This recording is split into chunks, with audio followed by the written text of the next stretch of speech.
मैं ज्ञानमती त्रिपाठी अपने YouTube channel पे आपका स्वागत करती हूँ। आज मैं आपको एक शिव चर्चा गीत सुनाने जा रही हूँ। भोलेनाथ का बहुत ही प्यारा गीत है।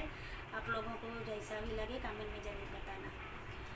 बेल के पतैया में कवन गुण हो, बोला गैला लो भाई। बेल के पतैया में कवन गुण हो, बोला गैला लो भाई। गैला लो भाई हो, गैला लो भाई, गैला लो भाई हो, गैला लो भाई। बेल के पतैया में कवन गुण हो, भोला गैला लो भाई।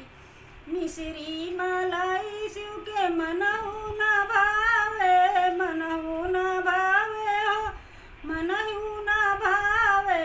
भंगिया के गोला में कवन गुण हो, भोला गैला लो भाई। भंगिया के गोला में कवन गुण हो, भोला गैला लो भाई। बेल के पतैया में कवन गुण हो, भोला गैला लो भाई। बेल के पतैया में कवन गुण हो, भोला गैला लो भाई। हाथी और घोड़ा शिव के मन ही न भावे, हाथी और घोड़ा शिव के मनहु न भावे। बसहा बैलवा में कवन गुण हो, भोला गैला लो भाई।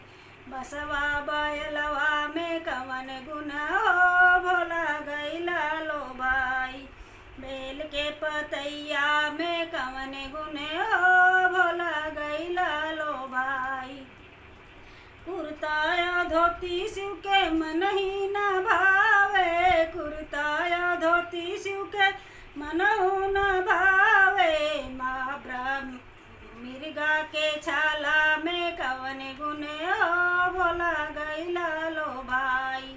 मिर्गा के छाला में कवन गुण हो, भोला गैला लो भाई।